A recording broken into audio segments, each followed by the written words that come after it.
Quelques règles quand on fait une astreinte téléphonique, en tout cas quand on a quelqu'un au téléphone, c'est important pour vous comme pour cette personne-là de vous prénommer. Vous n'êtes pas obligé de donner votre nom. Certains préfèrent donner leur nom, mais c'est mieux de savoir à qui on parle, au moins un prénom, que d'avoir juste un visage ou juste au téléphone une voix. Vous pouvez donner un autre prénom, hein, pas forcément le vôtre, ça peut être un prénom inventé pour les circonstances, mais en tout cas avoir humaniser la relation, c'est important, surtout quand on n'a pas le visage de la personne en face de soi, c'est assez fondamental. Après, avant de démarrer, pouvoir dire à la personne, rappeler des règles de confidentialité, pouvoir lui dire que c'est un entretien confidentiel, il n'est pas enregistré. Vous prenez des notes si jamais vous êtes amené à vous rappeler plus tard ou si jamais la personne souhaite que vous puissiez faire le lien avec d'autres, mais ça reste confidentiel.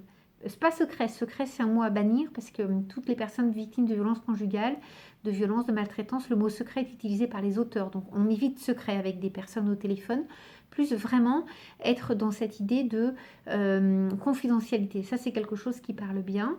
Et de pouvoir dire que vous n'enregistrez pas et que c'est important que ça puisse être réciproque. C'est-à-dire que ce temps d'entretien téléphonique, c'est un temps confidentiel qu'on ne va pas enregistrer et que vous faites confiance pour respecter ça. Il faut fixer les règles, ça c'est fondamental, parce que sinon votre entretien téléphonique, il peut se retrouver sur YouTube ou sur un autre support vidéo et vous n'avez pas forcément envie que ce soit le cas. Si vous ne l'avez pas dit, il n'y a pas de transgression. Alors que si vous l'avez dit, c'est quand même plus difficile de transgresser. En tout cas, il y a des personnes qui ne le feront pas. Donc, il faut pouvoir dire les choses simplement.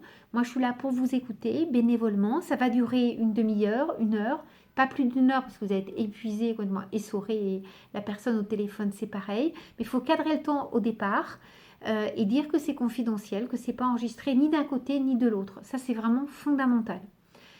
Donc vraiment, ces petits points, ça peut paraître ridicule, mais c'est des choses qui cadrent. Et en contexte de stress et d'angoisse, c'est important que tout le monde soit à peu près sur le même cadre et fonctionne de la même façon.